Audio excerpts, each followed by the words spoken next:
الاول کے دن ہم مناتے ہیں. اس دن کیا ہوا آئیے دیکھتے ہیں. اس دن کیا ہوا, نبی کی حالت کیا تھی. آئیے حدیث پڑھتے ہیں. دل تھامو, تھام لیے, سانس روکو اور دل تھامو. اس 12 ربیع الاول کو کیا ہوا؟ دلیل یہ حدیث پاک. وعن عائشہ رضی اللہ تعالی عنہا انہا قالت رأيت رسول الله صلى الله عليه وسلم وهو بالموت وعنده قدح فيه ماء وهو يدخل يده في القدح ثم يمسح وجهه بالماء ثم يقول اللهم أعني على غمرات الموت او سکرات الموت. رواہ الترمذی فی کتاب الجنائز. حضرت امام ترمذی رحمہ اللہ اس حدیث پاک کو ایسے کتاب الجنائز کے اندر لائے ہیں. راویہ نبی کریم صلی اللہ علیہ وسلم کی محبوبہ بیوی, پیاری بیوی حضرت عائشہ ہے. وہ فرماتی ہیں رضی اللہ تعالیٰ عنہ کہ میں نے دیکھا کہ نبی کریم صلی اللہ علیہ وسلم کے اوپر موت طاری ہو رہی ہے. وہ بالموت, آپ کے اوپر موت طاری ہوئی ہے اور آپ کے بغل کے اندر پانی کا ایک پیالہ رکھا ہوا ہے. وعنده قدح فيه ماء, اس پیالے کے اندر پانی رکھا ہوا ہے. بار بار آپ اس پیالے کے اندر ہاتھ ڈالتے اور جب ہاتھ بھیگ جاتا تو اس بھیگے ہوئے ہاتھ کو اپنے چہرے کے اوپر بار بار پانی سے ملتے اور فرماتے اللہم اعنی علی غمرات الموت اور سکرات الموت. اے اللہ موت کی بے ہوشی سے, اے اللہ موت کی سختی سے میری مدد فرما.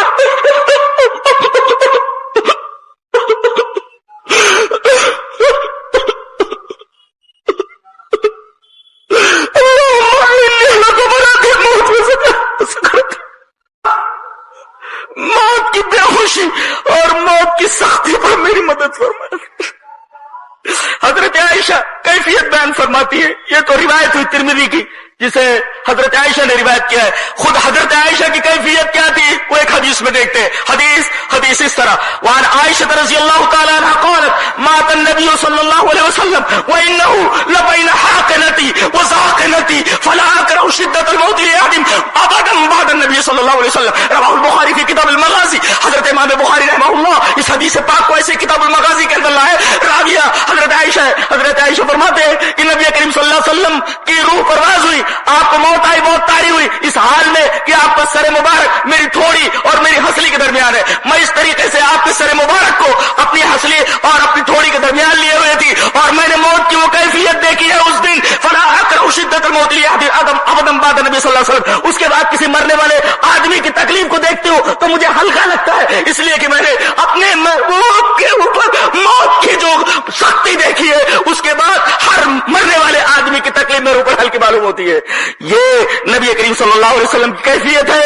اس دن جس دن ہم خوشی مناتے ہیں, جس دن ہم طرح طرح کی حرکتیں کرتے ہیں, اس دن ہمارے نبی کی یہ حالت ہے. یہ تو نبی کی حالت ہے. اہل بیت کا نام لے کر ان کے نام پر طرح طرح کی بدعتیں کرنے والے, حضرت فاطمہ رضی اللہ تعالی عنہ کا نام لے کر نہ جانے کیسی کیسی محبتوں کا دعویٰ کرنے والے. اس بیٹی کا کیا حال ہے, فاطمہ کا کیا حال ہے؟ آؤ وہ حدیث دیکھ لیتے ہیں جو حضرت انس سے مروی ہے. حدیث اس طرح. وعن انس رضی اللہ تعالی عنہ قال لما سقل النبي صلى الله عليه وسلم جعل يتغشاه فقالت فاطمة وكربابا فقال لها ليس على أبيك كرب بعد اليوم فلما مات قالت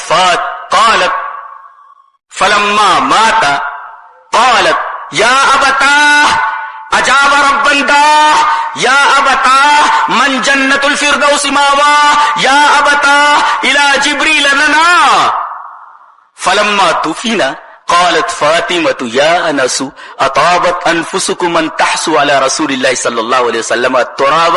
رواہ البخاری کی کتاب المغازی. حضرت امام بخاری رحمہ اللہ اس حدیث پاک کو ایسے ہی کتاب المغازی کے اندر لائے. راوی حضرت انس ہے. حضرت انس فرماتے ہیں کہ آپ کی جگر گوشہ رسول جس کے بارے میں نبی کریم صلی اللہ علیہ وسلم نے فرمایا فاطمہ میرے جگر کا ٹکڑا ہے, فاطمہ کو تکلیف دینے والا مجھے تکلیف دینے والا ہے. حضرت فاطمہ کا کیا حال ہے؟ انس فرماتے ہیں کہ لما ثقل النبی صلی اللہ علیہ وسلم, جب نبی کریم صلی اللہ علیہ وسلم کی طبیعت بھاری ہوئی اور آپ کے اوپر موت کی کیفیت طاری ہوئی تو جعل یتغشا, بار بار آپ کے اوپر غشی آنے لگی. آپ کی اس کیفیت کو دیکھ کر کے, اس پریشانی کو دیکھ کر کے, موت کی سختی کو دیکھ کر کے فاطمہ بیٹی برداشت نہیں کر پائی, اس لیے کہ وہ تو آپ کے دل کا